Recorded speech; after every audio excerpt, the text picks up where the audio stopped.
నమస్తే, welcome to Andhraprabha TV. నేను మీ Radha. Right, ప్రస్తుతం మనతో పాటు the powerful Congress leader Padmashri garu ఉన్నారు. ఆవిడతో మాట్లాడే ప్రయత్నం చేద్దాము. అసలు తాజా రాజకీయాల మీద చర్చించే ప్రయత్నం చేద్దాం. మరి ముఖ్యంగా ఇటు కాంగ్రెస్ ఎట్లేదన్నా కూడా సౌత్ స్టేట్స్ మీద ఎక్కువగా ఫోకస్ చేస్తున్నట్టయితే కనపడుతుంది. ముఖ్యంగా చూసుకున్నట్లయితే కనుక నార్త్ లో బీజేపీ మొత్తం ఆక్యుపై చేసినంత వరకు, బట్ సౌత్ లో ఎందుకు చేయలేకపోతుంది తెలుసుకునే ప్రయత్నం చేద్దాం. అసలు కూటమి పాలన అధికారంలోకి వచ్చి ఇప్పటికి 2 ఏళ్ళు అవుతుంది. ఏం జరుగుతుందో తెలుసుకునే ప్రయత్నం చేద్దాం. నమస్తే మేడం. నమస్తే అమ్మా.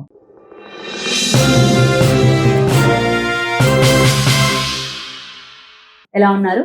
పర్ఫెక్ట్. రైట్. సో మొత్తంగా చూసుకుంటే కూటమి పాలన అధికారంలోకి వచ్చి ఇప్పటికి 2 ఏళ్ళు అవుతుంది. ఈ 2 ఏళ్ల కాలం పాటు మీరు అబ్జర్వ్ చేసినటువంటి పాలన ఏంటి? వీళ్ళు ఇచ్చినటువంటి హామీలు, అలాగే సూపర్ 6 ప్యాక్ ఎంత మందికి అందుతుంది? ఇదేమైనా మీరు ప్రజల్లోకి వెళ్ళి తెలుసుకునే ప్రయత్నం చేశారు అసలు? ఎస్ అమ్మా, our duty is that and we are responsible Congress personalities. 2 సంవత్సరాలు పూర్తయింది and everybody knows it's a total failure government. And Modi himself is a failure from the past 12 years. ప్రత్యేకంగా ఆంధ్రప్రదేశ్ విషయానికి వస్తే, ఆంధ్రప్రదేశ్కి రావాల్సినటువంటి ప్రత్యేక హోదా విభజన హామీలు, గుండెకాయ లాంటి అమరావతి రాజధాని అన్ని హంగులతో నిర్మించటం, పోలవరాన్ని పూర్తి చేయటం, వెనకబడిన ప్రాంతాలన్నిటికీ కూడా పార్లమెంటులో ఇచ్చిన హామీలు సాక్షిగా నిధులు కేటాయించటం, అలాంటివన్నీ కూడా ఎటువంటి అభివృద్ధి లేకుండా ముఖ్యంగా మన యువతకు ఉద్యోగ అవకాశాలు కల్పించటం. ఈవెన్ ఈ కూటమి ప్రభుత్వం అధికారంలోకి రావడానికి కూడా సూపర్ 6లో ప్రధానమైనటువంటి అంశం యువతకు ఉద్యోగాల అవకాశాలు కల్పిస్తామని చెప్పి, and which was a failure in Jagan Reddy's government. మరి వాటన్నిటినీ కూడా పరిగణలోకి తీసుకుని లోకేష్ గారు పాదయాత్ర చేసి, యువగళం అనే పేరుతో పాదయాత్ర చేసి, చంద్రబాబు నాయుడు గారిని జైల్లో పెట్టారు అన్న ఒక సానుభూతి అంశాన్ని తీసుకుని సూపర్ 6 మేము ఎలా అయితే కర్ణాటకలోను తెలంగాణలోను సక్సెస్ అయ్యామో వాటిని వీళ్ళు మ్యాక్సిమం కన్సిడరేషన్లోకి తీసుకుని మేనిఫెస్టో రూపొందించి ఎలక్షన్స్కి వెళ్ళడం జరిగింది. ఒకే వేదిక పైన విజయవాడ నడిబొడ్డులో, అంటే మనకి ఆల్మోస్ట్ రాజధానికి దగ్గరగా ఉండేటువంటి ప్రాంతం, నరేంద్ర మోడీ గారు, చంద్రబాబు నాయుడు గారు, పవన్ కళ్యాణ్ గారు ముగ్గురు కలిసి ఇచ్చినటువంటి హామీలు ఏమైనాయి, ఎంతమందికి అయ్యాయి? ఇప్పటి వరకు కూడా శ్వేతపత్రం రిలీజ్ చేయమంటే రిలీజ్ చేయరు. 2014లో ఈ ముగ్గురు కలిసి వెంకటేశ్వర స్వామి పాదాల సాక్షిగా ఇచ్చినటువంటి ప్రత్యేక హోదా విభజన హామీలు అమలు చేస్తా ఉన్నటువంటి హామీనే హిందూ మతానికి బ్రాండ్ అంబాసిడర్లు అని చెప్పుకునేటువంటి భారతీయ జనతా పార్టీ, మోడీ వీళ్ళందరూ కలిసి ఇప్పటికీ కూడా అమలు చేయకుండా ఆంధ్రప్రదేశ్కి మోసం చేశారు. ప్రత్యేక హామీ అంటే ఇంకా పక్క నుంచి చూస్తుంటే అమరావతిని క్యాపిటల్ గా ప్రకటించారు కదా. ఇటు పార్లమెంట్ లో అమెండ్మెంట్ తీసుకొచ్చారు, దాని తర్వాత అసెంబ్లీలో చేయడం జరిగింది. సో చట్టం చేసి దాన్ని మరి అంటే వేరే కొత్త పార్టీ వాళ్ళు ఎవరు వచ్చినా కూడా ఇంకా దాన్ని మళ్ళీ జరపడానికి లేకుండా, కొత్త డెసిషన్స్ లేకుండా వీళ్ళు చేసే ప్రయత్నం వీళ్ళు చేశారు కదా. We need a development. We need to build the capital Amaravati. Right now దానికి 2000 మొత్తం డెవలప్ అవుతుంది కదా, ఇంకేముంది? ఏంటి వీళ్ళు చెప్పేటువంటి అసెంబ్లీ లేదంటే ఎమ్మెల్యేలు ఎంపీలు ఇళ్ళు కానీ, లేకపోతే జడ్జిలకు ఇవ్వాల్సినటువంటి, అధికారులకు ఇవ్వాల్సినటువంటి నివాస గృహాలు, ఇది కాదు కదా. ప్రజెంట్ ఇప్పుడు కేవలం ఎడ్యుకేషన్ హబ్గా మాత్రమే విట్టు ఈ కాలేజెస్, ఎస్ఆర్ఎంలు ఇవన్నీ వచ్చి కనిపిస్తుంది. కానీ ఉద్యోగ అవకాశాలు ఎక్కడా?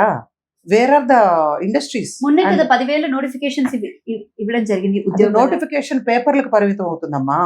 ఎందుకు ఇంతమంది నిరుద్యోగులందరూ కూడా ఒక సామాన్యమైనటువంటి వ్యక్తి ఎక్కడో అబ్రాడ్ లో కూర్చుని కాక్రోచ్ పార్టీ అని చెప్పి పెడితే ఎంతమంది యువత అతనికి మొత్తం అంతా కూడా ఈ ఫెయిల్యూర్స్ అన్నిటిని కూడా ఎత్తు చూపుతూ అంత ఫాలోయింగ్ పెరిగింది సోషల్ మీడియాలో.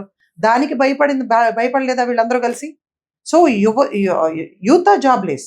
ప్రత్యేకంగా ఈ పేపర్ లీకేజీలు కానీ, ఉద్యోగ అవకాశాలు కల్పించకపోవటం, మరీ ముఖ్యంగా వీళ్ళు దావోస్ లాంటి ఇతర దేశాలకు వెళ్ళి పెట్టుబడులు తీసుకొస్తున్నామని చెప్తా ఉన్నారు తప్ప అవన్నీ ప్రచారార్భటాలకి పరిమితం అవుతుంది తప్ప youth are really not satisfied.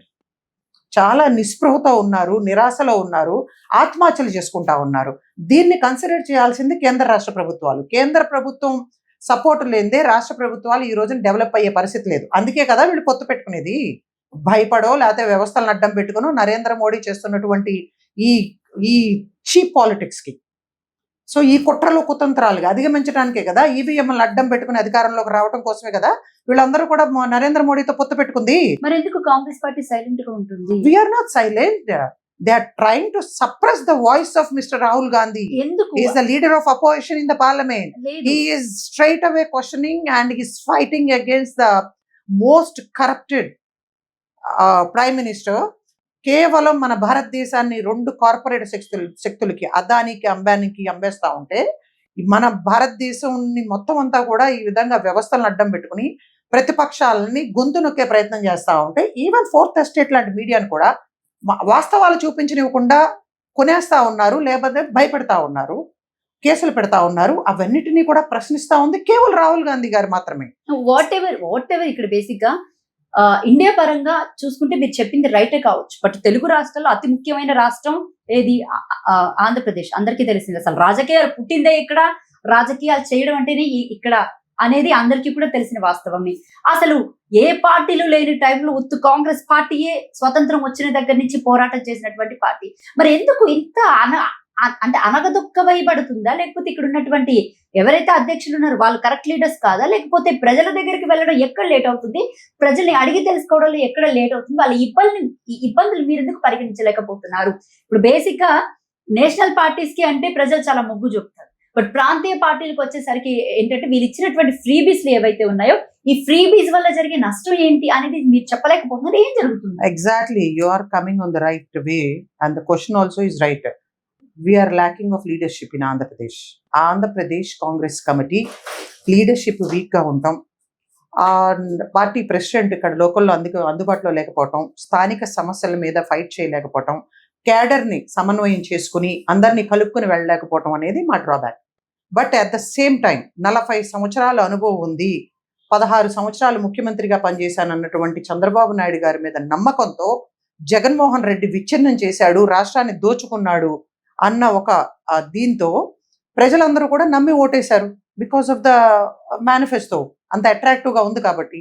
మరి ఈ రోజున అంత అనుభవం ఉన్నటువంటి ముఖ్యమంత్రి ఎందుకు సైలెంట్ గా ఉన్నాడు? కేంద్ర ప్రభుత్వాన్ని ప్రశ్నించే పరిస్థితిలో ఉండి కేంద్ర ప్రభుత్వం ఈ రోజున అధికారంలో ఉంది అంటే ఇది ఆంధ్రప్రదేశ్ ప్రజలకు ఇచ్చినటువంటి మ్యాండేట్ వల్ల భిక్షతో.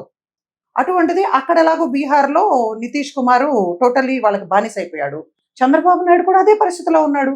కేవలం కొడుకుని ముఖ్యమంత్రిని చేసుకోవటం కోసం అతను పనిచేస్తా ఉన్నాడు తప్ప ఎక్కడ డెవలప్మెంట్ అనేది ఉంది? ఏ విషయంలో?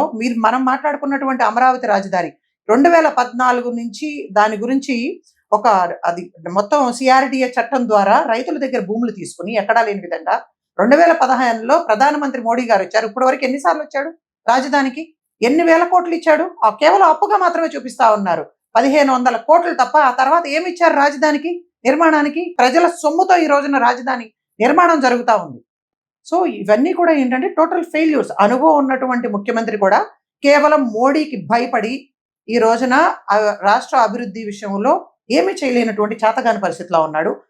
ప్రశ్నిస్తాను, పాచిపోయిన లడ్డూలు గుర్తున్నాయి మాకు, ఆంధ్ర రాష్ట్ర డెవలప్మెంట్ నాకు ఇంపార్టెంట్, అన్ని వర్గాలకి న్యాయం చేయాలి, కాపు సామాజిక వర్గం ఓట్లతో ఈ రోజున ఫుల్ ఫ్లెడ్జ్డ్ మెజారిటీతో గెలిచినటువంటి పవన్ కళ్యాణ్ కూడా కాపులతో నాకు సంబంధం లేదు, కులాలను నేను పట్టించుకోను అని చెప్పి మాట్లాడినటువంటి వ్యక్తి ఒక ప్రశ్నగా మిగిలిపోయాడు. ఎక్కడ ప్రశ్నిస్తా ఉన్నాడు?